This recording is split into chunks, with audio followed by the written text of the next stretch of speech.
This jobs board only lists life sciences jobs within the state of North Carolina. And the other wonderful thing about our jobs board is that it's very inexpensive for companies to post positions on our jobs board. It only costs $20. So you're going to see some of the really small companies, some of the startup companies are going to post their positions on our jobs board. You can actually, you can search if you're looking for an internship, you can search for internships. It's fully searchable, and you can set up alerts so that you can put in your job criteria, and it will email you when positions that fit those criteria come up. Now, I will tell you that we're in the process of changing to a different jobs board platform. So the look of this is going to be different probably in the coming months. The next thing is our company directory, and this is kept fully up to date by our research librarians here. Again, this is fully searchable, so you can, it lists all of the life sciences companies within the state of North Carolina. There are over 600 of them. So you can search by area of the state, you can search for gene editing, and it'll pull up all the companies that are doing that kind of work. So I always recommend this as a good way to come up with a target list of companies for your job search. And then when the results come up on the, when you do a search, you can just click on the companies and it'll take you to a link to their website. It'll tell you how many employees work there, the type of work they do, etc.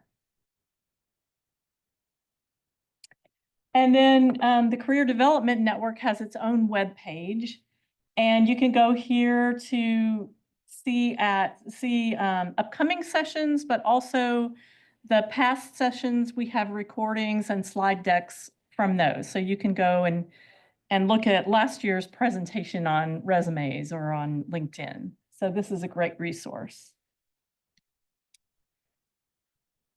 And then NCBiotech supports over 20 different networking groups here in the Triangle, and these vary from groups for women in bio, plant molecular biology. A very active group is biomanufacturing and process development. So many of them have their events here at the Biotech Center, and this is a great way for you to network and get out and kind of learn what the latest thing in your field is. And so that's a great way to grow your network. And then I wanted to point out a few upcoming events. All of these except one are going to be held here at the Biotech Center.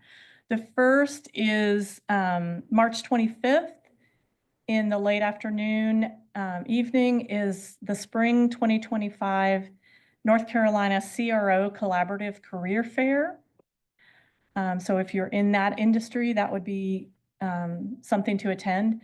Our next Career Development Network event is going to be on April 17th.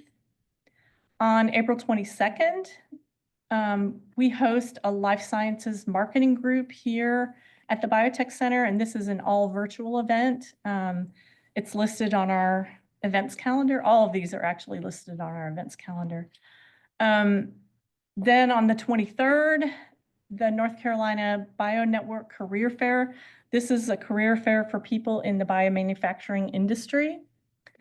And then on April 25th, there's the BPD Cell and Gene Therapy Symposium and Vendor Show.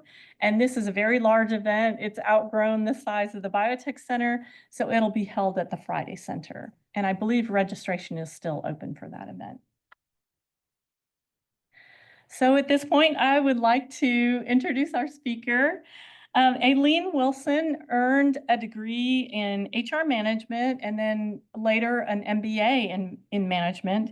And she's worked in HR in various industries for the past 19 years.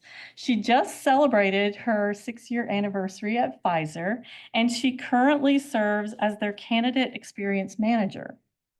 It's safe to say that Aileen has reviewed thousands of resumes during her career, and she's kindly volunteered her time to give some behind-the-scenes perspective on resumes from a recruiter's perspective. So please join me in welcoming Aileen.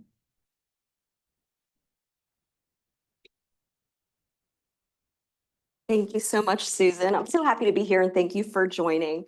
So as Susan mentioned, I've been doing this for a long time, looking at resumes. I don't know, I might have surpassed thousands if that's possible, who knows?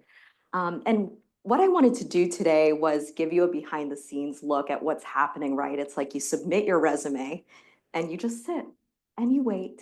And it's like, what's happening? So I'm thinking if I give you a behind the scenes, I can hopefully demystify some of this for you and also hope that knowing more about the process can help support you as you move forward with your career search. Before we dive in, I did want to tell you a little bit more about Pfizer. We celebrated a very special anniversary last year, 175 years of supporting patients. So we were founded 176 years ago now in Brooklyn, New York, and now we're continuing to innovate in different spaces. We have a lot of focus here in oncology. We acquired Seagen last year, and that's just really helping us find the different avenues to support patients in the cancer space. And we are going to continue with these innovations to support our purpose, which is to create breakthroughs that change patients' lives. So this next slide here, it'll just give you a little snapshot on the footprint that Pfizer has. And I just wanted to highlight a couple of things here. We do have over 80,000 colleagues around the globe and 36 manufacturing sites, and 2 of which are right here in North Carolina, not too far from where we are today. One in Sanford, which has been focused on vaccines and has also been focused on gene therapy, and Rocky Mount, North Carolina, which supports, well, manufactures sterile injectables, mainly supporting our hospital business unit. And I've had the opportunity to recruit for both of those sites and visit those sites as well. Currently, I'm supporting a different group that we call our enabling functions, which is basically the support that is woven through our whole business, things like human resources, finance, things of that nature. All right, so just wanted to give you a little overview of Pfizer, but we'll go ahead and dig into the content here today. So I thought the best way to go through this conversation would be to follow Pfizer's hiring process from start to finish. And all companies don't have the same process, right? There's going to be some variability, but I have worked for some other companies, and I'll say more or less, they're all going to follow around this same process. Some things might happen in different orders, but hopefully this information will help you regardless of which company you're applying to. All right, we'll start at the very beginning here. So you submit your application. Now what? Okay, you're sitting and waiting. What is happening? So the very first thing that happens when you're submitting your application, you're filling it out online, uploading your resume, you might have a cover letter, you might have some letters of recommendation, all of that. So that comes into my dashboard as the recruiter. I open up an app, and the system is essentially parsing all of the information you've uploaded, you've filled in your questionnaires, all of that into one screen for me. And the reason it does this is because someone who looks at hundreds of these a day, it's much more efficient to see everything in the same format, right? So I know my eye knows exactly where to go to see, let's say, education level, or to see, let's say, how many years of experience. So all of that is parsed into one dashboard. So that's something for you to keep in mind, because when you're uploading your resume, you're going to want to make sure it is formatted in a way that's simple for the system to understand. Where's your education? Where is your, where are your years of experience? All of that. Is this, it sounds a little, yeah. Let me hold on a second. I just hear myself. There's a little bit of feedback. Yeah. I'll just come back over here. Is that better? Is that? Sounded fine. Okay, I just heard some. It was fine. It wasn't okay. So turn it back on or off. We can hear you like that. Okay, but I'm wondering about. Oops. Yeah. All right. Wait. This is on though, right? Is this on? Yeah. Okay. All right. I'll stay over here. All right. So So with that being said, you'll want to ensure you're being really intentional about what you're putting into your resume. What I suggest is looking at that job description and looking at your resume.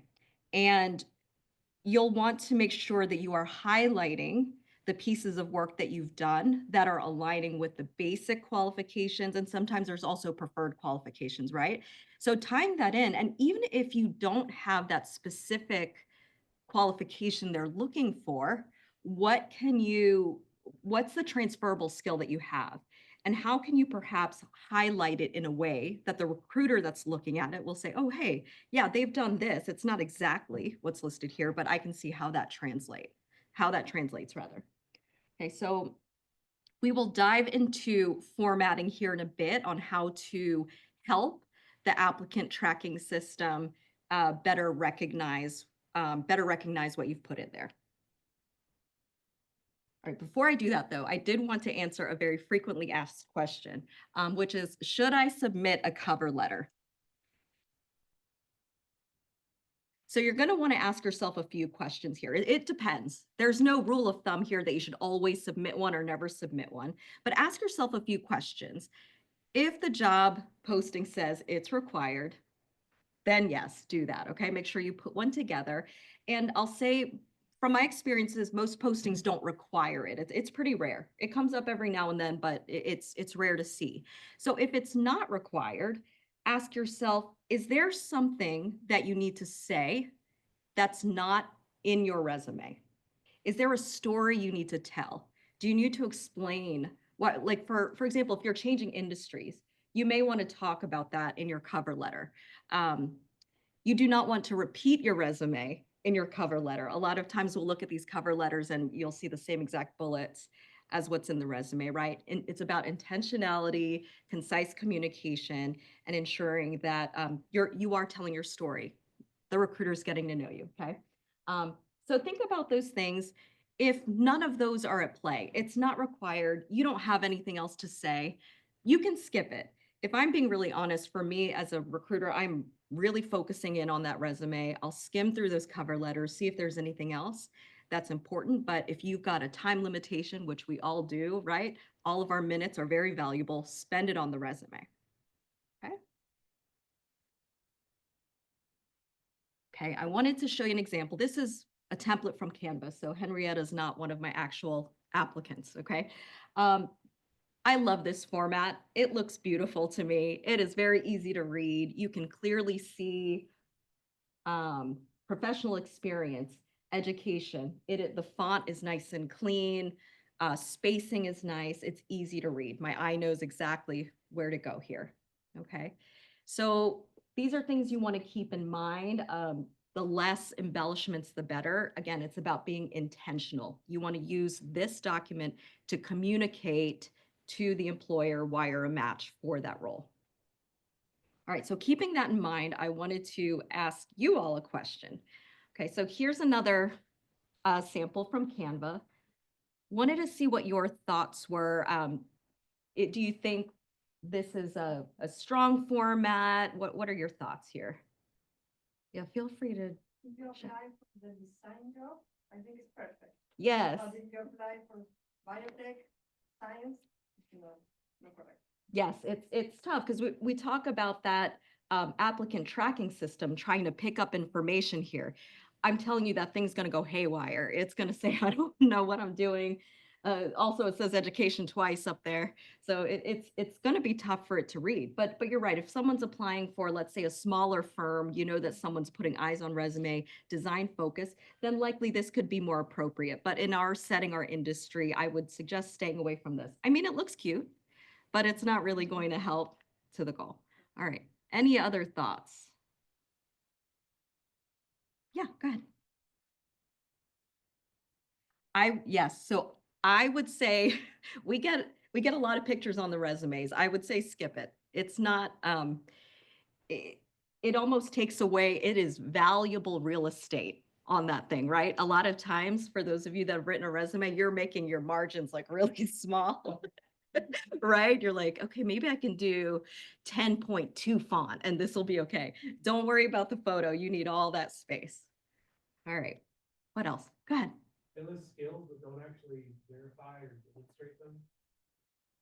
Yes, thank you for pointing that out. So we see this a lot on resumes, like these people that kind of rate themselves in skills. They'll use this bar or maybe a number of stars, like I'm 4 out of 5 stars on basic accounting. Like, well, what does that mean exactly, right? That's just, and yeah, I love a self-assessment. I think that's great, but tell us more about why in the bullets. So thank you for pointing that out. Go ahead. So education assessment, the experience section is lacking, I would say. There's only 2 bullet points per job. Right. So this design, although it's cute, it did not give Kimberly too much room to write anything. And we need to know, that's the meat. We want to know what you did. Thank you. Okay. Pearl, anything else online that that popped up? We have nothing about the resumes. Okay. All right. Thank you. Perfect. Thank you. All right. I've got one more to throw at you. It's a little bit of a trick one. Okay. What are your thoughts on this format? I see a head shaking. My first TV was like that. Okay. Um, I liked it, because I felt like I can look at one page and get everything I need from that page, like Mhm. a list. The only difference is that like I had some more references here, languages were not there. But after I read more, they told me that this is not good for the system. But for me, I'm looking, I can have everything I want in In one that I spot. like. So this is a popular, this is very Yeah. popular. We see this come through a lot. But the system loses its mind with this. It's like columns, where are we going? And then for me as a recruiter, I'm like going everywhere. And I will say that pages in the back in the day when you're submitting a resume, like you're literally mailing it in, or, some of you may remember this, right? Turning in an actual piece of paper, they're like, keep it to one page. And I'll say, if you're a new graduate looking for an entry-level job, you'll likely want to keep it to one page. However, if you have more experience, we're not worried about papers or someone losing track of your page 3 of 4, right? It's all electronic now. For someone that's been, I think my resume now was like 3 pages, and that's okay. And it's just, it's tougher for the system to read. And I will say that the resume parsing, it doesn't replace the recruiter looking at it. It's just more of a guide to help pull the information in one place. So there are times we can see that, oh, the ATS did not get any of this, and I'm looking at the attachment, and a lot of times this is the format. It didn't pick it up. So what else? I saw some other hands up. What was that? I was gonna say, speaking of second pages, when you get to the second page, you're either gonna have a lot of wasted space because of that formatting, or you're gonna have to keep adding things that may not be relevant, or you're gonna have to reformat it, take up the whole page. Yes, it's when you do get on multiple pages, you're going to find yourself spending more time on formatting than content, right? So again, time is valuable. I would suggest spend more time on that content, and don't worry so much about columns and how they're pulling over.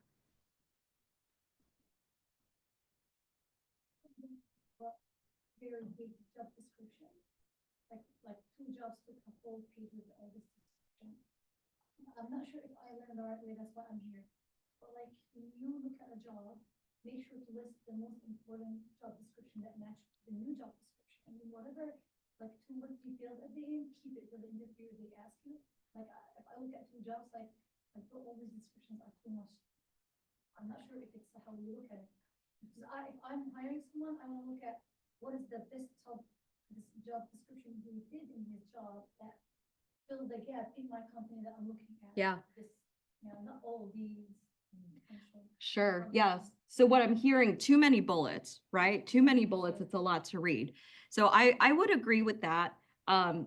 You are going to want to prioritize which were the most impactful accomplishments from your role, but also matching against the job description, right? You'll see a requirement or something come up in the job description. that should help you prioritize if you're unsure. And then also those accomplishments that, again, are very impactful and show a result. If you're able to say, okay, I was able to I leveraged XYZ technology to increase sales by X%, right? If you have something that's really going to wow and really catch the attention of a recruiter or hiring manager, let's prioritize those. Okay, great. Go ahead. I'm sorry, could you hold on one moment? I'm sorry, Pearl, we're gonna do better with the mic. No worries. We just asked that you use the mic so folks online can hear the questions as well. To be completely fair, it does say at the top graphic designer, so this might be a rare exception where just thought I was like, this does seem a bit like, yeah, I just thought I'd bring that up. Yeah, sure. And that's a great point. It's about appropriateness for what you're applying for, right? So, and I think those are the things we consider here today, right?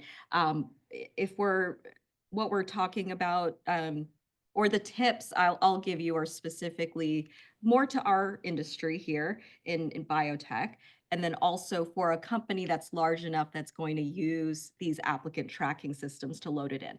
And it's not, I'll say Daniel's is better than Kimberly's for the purposes of this, and it'll still load in, but the ATS gets confused with the columns specifically. And then you see the languages piece here again. And I'll say if you're going to use this diamond or rating scale, maybe languages is a better way to use it, but I would avoid that altogether. You could list your proficiency. You could say native, fluent, beginner, conversational. Those pieces would be more helpful for the recruiter. Okay. Wonderful. Well, thank you all for participating in my activity. You are picking up what I'm putting down. All right, this is another frequently asked question. I wanted to address it today. Should I use AI to help with my resume? So AI is a great assist, okay? If you are getting stuck and you need to figure out how to word something, use it to help, but it should not replace you or your voice. It is very evident to us when someone has used AI, whether in a cover letter or a resume, or I actually had a candidate. We have a tool called HireView, which, and I don't know if any of you have ever interacted with something like this before, but you get a link from the recruiter and you're able to record your answers, video record your answers. So I could see that this particular candidate had asked ChatGPT what they should say, and they read it off word for word in their video interview. And it was tough because this individual had a lot of great experience, but we weren't able to get to know them, right? It was just very, it was very clear that they prepared in a way that they didn't let their authentic self shine through. And through this process, we really are trying to get to know you, right? So you use it as an assist. I would say, please don't ever use what it gives you verbatim. Make sure your voice is speaking through that. The way that we in recruitment use AI, it's exactly the same. It's an assist to us. It's not replacing our eyes looking at a resume. I know there's a concern about AI kicking out candidates right away. We don't do that at Pfizer. Our AI does tell us what it feels is a stronger match of resume to job description, but it doesn't make decisions for us, right? So you're in the driver's seat, you're here, you're trying to represent yourself, okay? All right, so we're gonna move on to the next step, which is the manager resume review. So I, as the recruiter, I'm interacting with the applicant tracking system. I am looking at resumes and I pick out the ones that meet the qualifications, are the strongest match, and I'm sending them over to the hiring manager. And from there, they make the decision on who they want to move forward with. Sometimes, and then those that move forward go to the recruiter phone screen. Sometimes this happens in reverse. Sometimes the recruiter is looking at the resumes, they are making the decision on who to phone screen, and they only present the strongest candidates to the hiring manager. So that happens sometimes, but rule of thumb, the manager wants to put eyes on those resumes that we pass forward, and then they're telling us who to phone screen. So I do want to, I know that this is not resumes, but I want to talk about the phone screening process too, and just some questions you can expect to see, okay? So when I am phone screening a candidate, oh, and I do want to give you just another tip behind the scenes. So we use a system called Olivia that helps us schedule these phone screens. So it sends a text or an email to the applicant saying, hey, thank you for your application. Aileen wants to speak with you, pick a time. And a lot of times candidates are like, oh my gosh, is this a scam or is this right? So if you do get those electronic messages and you're not sure, usually there's contact information or someone you can reach to follow up if you're unsure if it's spam or not. But if it's Pfizer and it's Olivia, it's legit, okay? So during those phone conversations, I'm usually asking, I just want to get to know you and check on some basic things. So tell me about yourself. What was your motivation to apply? Is a really big one. What is it about this role? What is it about Pfizer that makes you want to be in this role? All right, that's definitely something to think about. And we can get really wowed in this section. So think about that and reflect on it. We do ask for a walkthrough of the resume. Sometimes we ask about transitions too, like, why did you transition from this company? Or even if you've been with a company for 25 years, why are you looking to leave there? Okay, so I do ask salary expectations. And as a behind the scenes thing, please, please, please answer this question. I know that candidates are really hesitant to answer this because you don't want to undersell yourself, but you don't want to oversell yourself. But the truth is, we all have our different financial situations we need to support, right? We have different levels that we've worked to achieve in our career, and there's likely a range that you are negotiable within, right? I encourage you to think about what that range is and answer this question. If you say, oh, I'm negotiable, or I'd rather not say, it makes it tough for the recruiter because we want to make sure we are spending time with you if this level role makes sense for you, right? We've got some candidates that have been at director level and apply for a senior associate role, and they said they're negotiable and they don't want to talk about it. And we offer something like 100,000 and they're like, no, I want 250. Like, we're not negotiable there, right? So what is your range? And it's perfectly acceptable to say something like, I would need to learn more about the role and understand more through the interview process, but generally I'm negotiable within this range. It just gives us a ballpark to understand if this makes sense. So please, please, please answer that question. And please ask us questions. Oh, God, I'm sorry. Pearl's coming. Does Pfizer post salary ranges in the job descriptions? We do. So that's a great question. This is a change we made recently. So there are a lot of states that have pay transparency laws. And I think when the first one dropped, we're just going to do this for all of them. Okay. So this is something that the system generates. So I, as a recruiter, when I'm posting the role, I'm not typing in the range specific for that role. Based on the pay grade, it's posting the minimum and the maximum of the pay grade. So most companies have a pay grade that is, it's a really big range. And for the most part, we're hovering more around the center of that range. The min and the max are outliers just to manage different situations. But when we do have offers, we go through a whole salary analysis with our compensation group. So it's not a range of, let's say, all the people in that role are in. It's more of just the range of the pay grade. So it's broad. Great question, though. Thank you. Okay. So after the phone screen, I report back to the hiring manager like, hey, I spoke with Susan. These are all of her answers. And I tell her my recommendation. Susan was amazing. She was a strong verbal communicator. She was able to clearly describe all of the different roles that she did. I would suggest moving forward with an interview. Or I say the flip side, if it's not, I'll make my recommendation. Ultimately, it's up to the hiring manager who they want to interview. For those that move forward, go to a panel interview process. So the way that works at Pfizer is we have, It's about 3 panelists, the hiring manager and 2 of their peers or partners.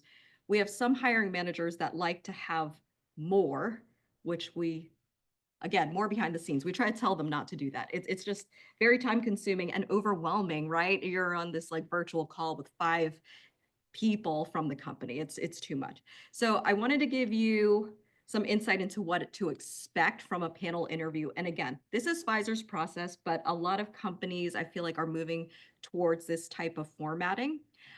So again, what to expect, some of the same elements from the phone screen. Introduction, elevator pitch, walk us through your resume. At the heart of our interview process are behavior-based questions that are centered around Pfizer's values. A lot of companies will do the same thing. So it's important to do your research on what the values are, or learn more about the company, and that way you know how to tie in together. So behavior-based questions, those are the questions when we're like, tell me about a time when, and we suggest answering this in the STAR format, which is tell us the situation or task at hand, what was the action you took, and what was the result. What we don't want to hear is, oh, in that situation, I would do this. We're not looking for hypotheticals or how you would handle it. We want an actual example of something you've done. Now, it doesn't have to be from a role in the same industry. It doesn't have to be, it's from anything. And for entry-level roles, if we have someone that's just graduating from school, we'll get examples from a project they did in school or an internship or a committee they were on. There are so many ways to tie in values. It doesn't have to be from that specific job at another company. Okay, and then also, please ask questions. So make a list of questions that you want to ask them, that you want to ask the panelists. They love to receive questions. It's always kind of sad when you save like 10 minutes at the end and they're like, nah, I don't know. I don't have any questions, because we know you probably do. Okay, so how do you prepare for the interview? So if it's a virtual interview, test all the tech. If you know it's coming in on Teams, download Teams on the device you're going to use. Is it your phone? Is it your laptop, tablet, whatever it is? Download it first and test it with a friend. I've tested it with people before. I'm happy to do it, because the last thing you want to do, your interview's at 2 o'clock, you got to log in at 1:58, and then it's like, oh, you haven't downloaded this. Oh, your computer has to update and all of this. And now you're panicking, right? So test all the tech. Plan what you'll wear. And if you're not sure what to wear, depending on where you're going, ask the recruiter, like, what's the dress code for this interview? There's no shame in that. A lot of people have asked me, and I love it when they ask. It's like you're going out of the way to be prepared. Do your research on the company. There's a ton of stuff out there, right? There is the company's website. I think LinkedIn is a great place to go. Look up who works at that company, who works at that location, but also find out who those panelists are, the names, and look up what their titles are if you don't know what it is. So you know who your audience is, right? Ask people you know that work there. That's probably one of your best resources, right? What do they like about working there? What don't they like? If it's at a particular site, you know, what are the different amenities at the site? Do they have a gym? Do they have all those different things, cafeteria? Study that job description, because a lot of the questions are going to be coming directly from that. They'll be asking about technical skills and things that are listed there. And then, of course, practice. You can read over your resume, you can do all of that, but nothing really replaces saying it out loud, whether it's to yourself in the mirror or recording yourself on your phone or to a friend. I think it's the best way to get ready is to practice. You can Google behavior-based questions and a ton will come up, and you can just come up with some different scenarios that you may use when you're asked those questions. Okay. All right, so if you are selected from the panel interview, we're going to move to offer. I just wanted to touch on this a little bit. At Pfizer, we start with a verbal offer. And once that verbal offer is accepted, then we send all the documents and everything. So when you get the offer, make sure you ask all your questions. There are so many components that go beyond the base salary. A lot of times that's people's main, and that is important, but the value of total rewards, bonuses, benefit packages, retirement plans, all of that is so important. And make sure you have all of that when you're considering your offer. Take the time you need. Don't feel like you need to answer a recruiter right away. It's actually super rare to get an answer right away. And I don't even ask. When I go to extend a verbal offer, I'm like, don't give me an answer today. Let's talk later this week, or whatever the case may be. And then also be transparent if you have another offer in play. So sometimes I get people that say like, hey, I need 2 weeks to think about this offer. And I'm like, do you? Like, what's going on? Like, is there a concern or what's happening? But it makes more sense to say, hey, I've been interviewing at some other companies. I'm expecting an offer next week, and I would like to compare the offers side by side.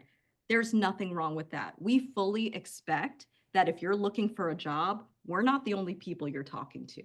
And that's okay. We want to come out on top for sure, but we know it's happening, and it helps us to understand the timeline more. If you say something like 2 weeks, we're all scratching our heads and we're like, is this person serious about this opportunity? But if we know you have other things on the table, we're like, okay, they are serious. They just have to wait for this. So it makes perfect sense. Okay. All right. So that's, so after that is onboarding, and we won't really dive into that, but I know we talked about a lot of things today, but I wanted to send you off with 3 key takeaways here. So we did talk about intentionality a lot through this. So begin with the end in mind. Think about that role you're trying to get, that company you're trying to get to, and how are you going to represent yourself in the way to best get that job. Keep that in the back of your head as you're writing your resume, as you're doing your research, as you're interviewing, and that should help guide you, whether it's cover letter, resume format, all of that. Begin with the end in mind and make sure all of your actions align. Prepare. Don't just submit a resume you submitted last week to a different company without looking it over. Don't walk into an interview without having researched the company, researched the interviewers, and verbally practicing. And then, of course, be authentic. We want to get to know you. Don't be afraid to let yourself shine through, right? We always want to be professional. We always want to represent ourselves in the best way, but there's a way to balance that with making sure your real self shines through. Okay, so I want to open up for questions. We're going to balance. So if you have a question, please raise your hand. Pearl will scoot on over to you. Thanks, Aileen, for this. You mentioned early on experience from other industries. Yeah. Obviously, there's a lot going on in this time where you see people having to pivot or being interested in pivoting. Yeah. What is your candid take on how, at least from Pfizer's point of view, how do you approach these? Do you have a skills-based approach to hiring? Do you really look for that deep domain expertise? Folks who are later in their careers and interested in either pivoting back or pivoting to a new industry, how likely is that, or what can those folks do to really maximize their chances to be seen? Sure. That's a great question, because we do see a lot of shifting. And I'll say that it depends on the role. We do have some roles that are more technical. Let's say perhaps we see them a lot in R&D, in a lot more of those research roles where this really specific experience is needed. We see it a lot in the lab where certain technologies and that type of knowledge is needed. But I'll say for the most part, when we are doing strategy meetings with our hiring managers and they're like, oh, this candidate needs to have experience in pharmaceuticals specifically. We have some that won't even open it up to med device or anything similar. We are making that push to explain why there are transferable skills in similar similar organizations. I will say something we really look for in pharma is just someone with experience in a regulated environment. So if there's a way to pull that forward, I mean, some of the more obvious ones would be something like med device or anything that's GMP regulated, food manufacturing, things of that nature. However, there are so many other industries that deal with different regulatory agencies, and just to highlight that really helps. Hi, Ellen. Thank you for taking the time to be here. Appreciate it. And my first question is, these days on LinkedIn, we see job postings and they start flagging 100 people or more than 100 apply. What is your take on that? My take on that, so we have a partnership with LinkedIn. LinkedIn automatically scrubs our careers website. And so it is a very popular tool that's used not just by Pfizer, but other companies. I'll say a lot of those insights are not accurate. For example, I know that when you go in and it says, and I'm not saying anything against LinkedIn. I love LinkedIn. I use it almost daily. I think it's a very important networking tool. But some of those things, they are really just scrubbing websites to get the information. So I personally didn't go up there and put the posting, and I'm not updating it to say, oh, I have 500 applicants or whatever the case may be. So it's not accurate in that way. It's pulling the information it has. When you go into a posting on LinkedIn, it'll say, oh, you could reach out to Aileen about this job. A lot of times I get those messages on LinkedIn, and it's in a different country and a whole different part of Pfizer. And just because LinkedIn is like, oh, Aileen works for Pfizer and we're going to put her, or Aileen liked the post, so now she's your person to reach out to. So my suggestion is definitely use it, but don't get intimidated if you see, oh, there's 1 million people that applied for this job. Go directly to the company website and apply for that job there. There's some companies that have a mechanism where you apply within LinkedIn, apply directly on the company website, whether it's for Pfizer or any company. Thank you. You're welcome. And also in your flow process of job, number of applicant, different level of screening, can you give an idea of how many applicants Pfizer gets and how many you filter out at each stage? That's a great question. Let me pop back to, okay. So the number of applicants, it varies so much. And I'll give a few examples. When we have roles at manufacturing sites that are more remote. So let's say I've done some recruitment for McPherson, Kansas, and if it is a really specific engineering role, I could get 5 applicants, maybe 10. On the flip side, I once recruited for an entry-level role. It was associate level. It could be someone right out of school for what we call next-gen engineering. And it was posted globally, and it was a remote role. So I got over 1,500 applicants for that role. Yes. So so it can really vary. It just depends on where the location is huge. If it's a remote role, we'll always get more. But when we narrow down to the manager resume review, I am really only trying to send 10 is a good number.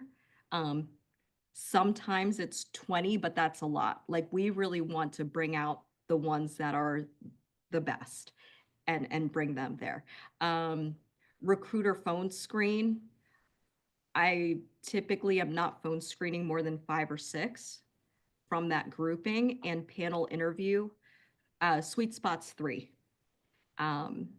Sometimes I've seen it get up to 5, and that's heavy because it's just a lot of folks. You're usually able to narrow down to your top 3 there. Thank you. Thank you, Hey. Amy. Hi. So when you talked about the STAR interview, you didn't mention as much about a technical interview. What's your perspective on that? And do you feel that people overemphasize one versus the other for technical Sure. roles? So in our interview process, and I've seen this in other companies too, we're asking technical questions as well during the interview. So you'll see both. in the interview process. So technical questions are asked just to make sure that someone has knowledge of the certain tools that are needed or what's required in the job. So typically that's verified via the resume, but we're digging in deeper. But the behavior-based questions are still being asked. So I'm not sure if that answers your question or.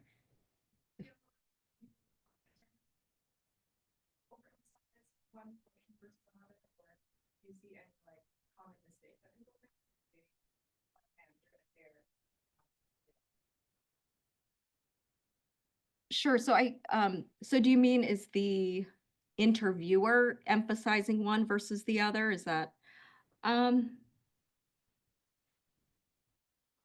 don't think so. Typically, we're giving guidance, and a lot of times we're panelists in interviews as well, giving guidance that it is important to make sure the person has the requirements and the skills you need, but ensuring that the individual is able to answer the behavior-based questions and able to exemplify that they are aligned with the company's values and path forward is equally important. So I'll say they're typically pretty balanced.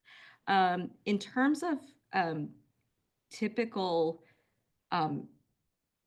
mistakes or things that I see from the interviewer's perspective, interviewer's perspective. I'll say sometimes I would like for the interviewers to ask more follow-up questions. So for example, if you're asking the STAR format and the candidate says, oh, well, what I would do in that situation is this, I would like the interviewer to ask again, say, but can you give me an example of a time, and maybe push them to getting that answer, where sometimes the interviewer might just write them off, say, oh, they couldn't answer it, sorry, type of thing. But I would like for them to keep pushing. And our interview guide has all the questions listed and also a whole list of probing questions. So that's what we try to do, is give them all the chances to answer the question in the way that we need to make our decision. Thank you, Aileen. I have a general question. Sure. So when I look on the post, some job require 5+ years of experience. I wonder, that is like a fixed, or is there still room to negotiate, less? I mean, how many less? And then my second question is, when you mentioned, oh, you have to, match the company's value, what's the company value? Is this kind of, very big, very general? So can you kind of define that?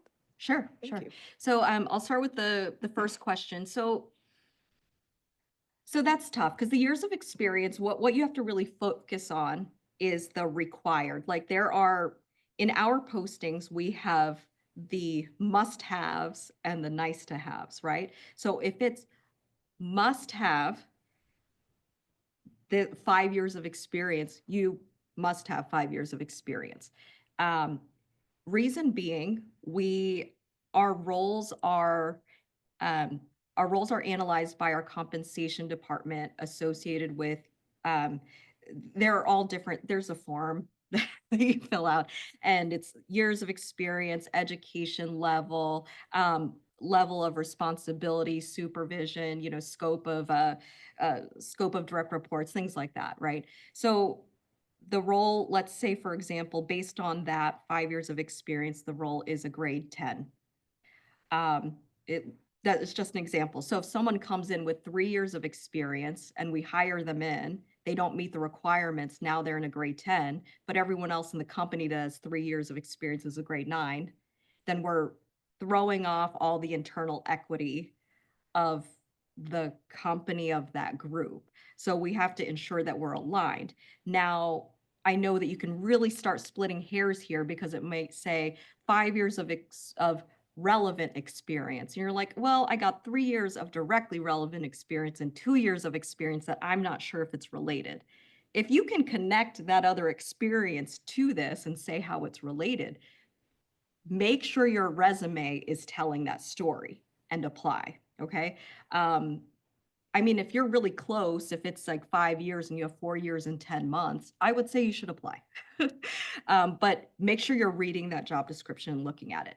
Now, in terms of the values, Pfizer's values are excellence, equity, courage, and joy. You can go onto our website and you can see this. You can go into our ESG report. All of it's out there for anyone to see. And most companies have this too.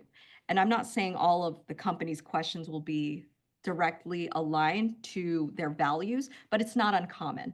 So it's good for you to go on the company's website and look up their values, look up their mission, their vision, their purpose, any information you can get.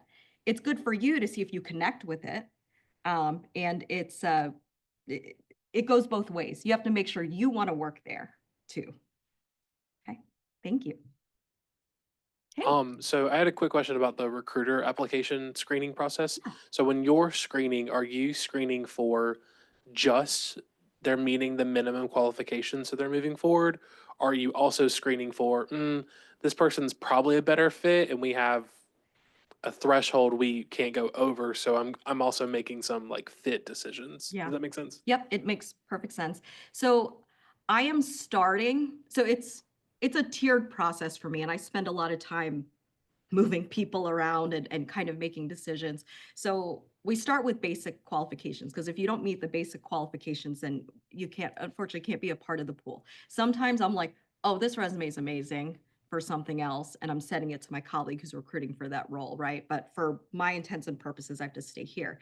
Now, I mentioned, I'm going to move maybe 10, max 20 to the manager resume review. If from the minimum qualifications, I have 50, I know I cannot send my manager 50. He will never want to work with me again. And it's just too much. So from there, before we start any recruitment process, I'm talking to the hiring manager. I'm understanding what are they looking for, things like that. So, and there's also preferred qualifications that are listed too, right? So I'm going to start narrowing down from there. And I know what the hiring manager is preferring over the other. So I'm funneling it down. There are times where I'm really pulling at straws. Like, I can't say enough. McPherson, Kansas, I am like pulling at straws, and I'm like, this person doesn't meet the qualifications, but can we change? Do you think this is transferable, and having more conversations there? So it's a very dynamic process depending on the role. You're welcome. Hi, sorry. Thank you so much. Great presentation. I wanted to ask, sorry, a lot of companies, including Pfizer, I checked, have something called a talent community, join our talent community portal. And like when you go on the careers, there'll be a link to upload your resume, and it says to help recruiters find if your opportunity aligns with your background and skills and interests. I'm curious though, is that something that like comes across for you? Do you guys review this often, or is this like pool of candidates, or is it just kind of like out there and then you guys might fish through it a little bit? Just wondering what your ideas about it. That's a great question. And I'm glad you brought that up, because I should have included it here in the presentation. So we have a system called Yellow that we interact with that it is basically to build talent communities. So when you're clicking in and applying there, your resume is going into this repository where you answer certain questions, and it becomes filters that we as recruiters can search against. So we do use it for two different things. Well, more than two, but I'll put it in these two buckets just for simplicity. So first, when we're running certain campaigns, like let's say we are attending a conference or we are hiring for a tough to fill role, we run campaigns. So the people in the system whose preferences align with the type of role we're looking for, or let's say it's an engineering conference, all the engineering folks, we send them emails and blasts, as long as they opt in, right? Emails and blasts based on that information. So we use it for running campaigns. Okay. The second thing is we do have access to it as we use it for sourcing. So a lot of times, especially tough to fill roles, what we're doing, if I only have 5 applicants, like I have to find them, right? So I do search through LinkedIn, I search through our database, through our ATS. There are different search mechanisms I can use, but using Yellow is another way that we do it. So we are able to pull up put in our criteria, and then the folks that have joined our talent community that match come up and we'll reach out. Thank you for the question. I'm like adding to my presentation. Hi, my question is, at what point after you post the job, you start looking at the applications, and at what point you stop looking at them? So so it depends. As a rule of thumb, most of our jobs are posted between 5 and 10 business days. If it's a tough to fill role, it goes longer. I stop looking when the posting comes down, because once the posting's down, then I'm done. I'm usually, if it's a tough to fill role and I don't have enough applicants, if the posting's down, that's when I'm starting to source, right? I'm looking through LinkedIn, the database, and I eventually have to reopen the role for those people to apply. However, in terms of the cadence, like if it's posted for 10 days, I'm usually looking maybe halfway through the posting period, and then at the end. I have some other hiring managers, I usually agree with them on what the cadence is. I have some that are like, really want to look every day, and I try to convince them maybe not every day, because when you're carrying a workload of, it could be anywhere between, I've had as few as maybe like 5 roles that I'm recruiting for because I'm working on other projects or other things, and I've had up to, I think my high was like 96, right? So checking every day doesn't become realistic at that point. So it's mainly an agreement between me and the hiring manager. But once the posting closes, that's usually like my final push. I'll look through everybody, and then I'm not revisiting that. I've picked my pool, and we're moving forward there. But if we reopen, that happens sometimes, then we start again. So you don't shortlist until the posting gets closed?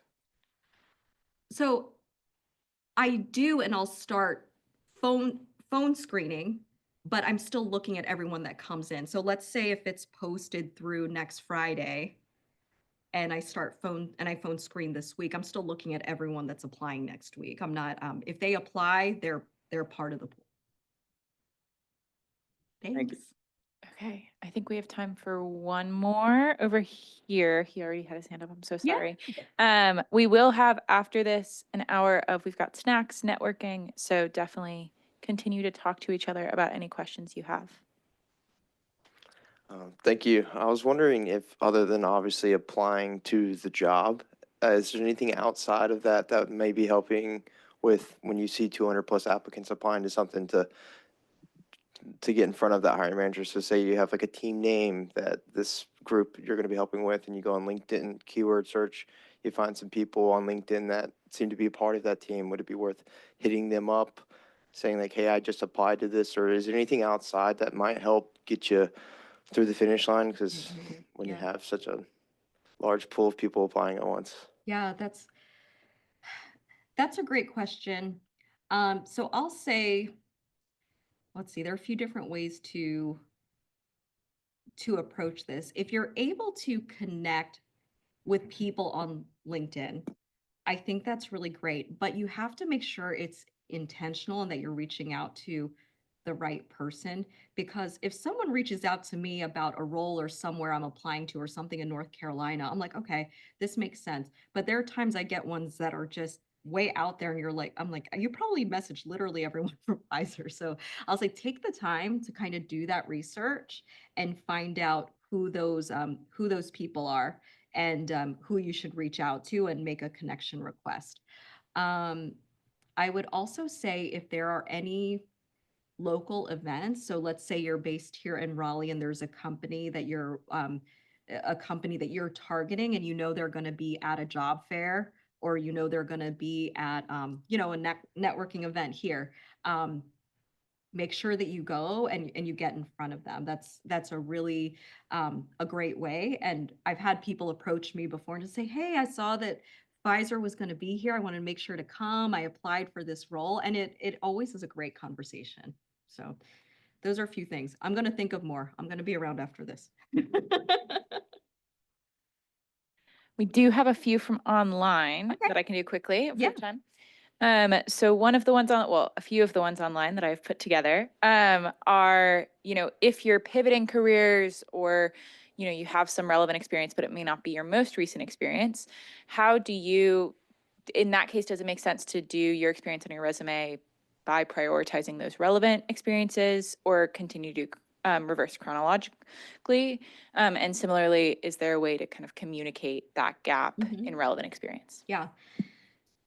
I would suggest sticking with the reverse chronological order, because there are times where people will only list their relevant experience, and then I speak with them. They're like, oh, but I worked here and I worked there, but I didn't put it up there because I didn't think it was relevant. I was like, oh my goodness, it's so relevant. Like this is great. So I would keep it up there. But in terms of communicating it, I would say this is when a cover letter is great, or a summary statement at the top of your resume. So a summary statement is a great opportunity to say, what's your elevator pitch as associated with this role? Like a prior XYZ professional looking to get back into such field, or something like that, right? So that helps paint the picture for the recruiter, what you're trying to do. Yeah. Another one from online is, you know, can you speak to referrals? What should you look for in a referral? What is a referral? Just details there. Or a reference letter, they said. Reference letter, okay. Yeah. So a letter of recommendation is nice. It's not something for Pfizer, at least, that's required. I wouldn't suggest listing references on a resume. I would say wait until someone asks you for them to provide them. Again, real estate, you want to use all that space for your things, not other people's names, right?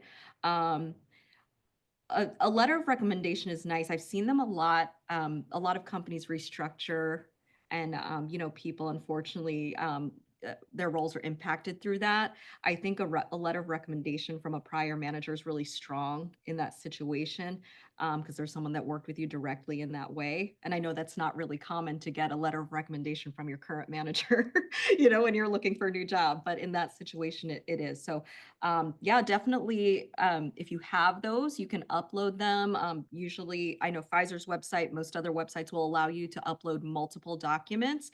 I just suggest uploading the resume first, because sometimes when the other documents get uploaded first, the system's trying to parse that letter of recommendation, things get really weird. So, but you can definitely include them. That's all. All right, well, thank you all so much for your time today. I really enjoyed speaking with you. I hope you found it helpful, and I'll be around chatting with folks, so feel free to approach me if you have any questions. Thank you.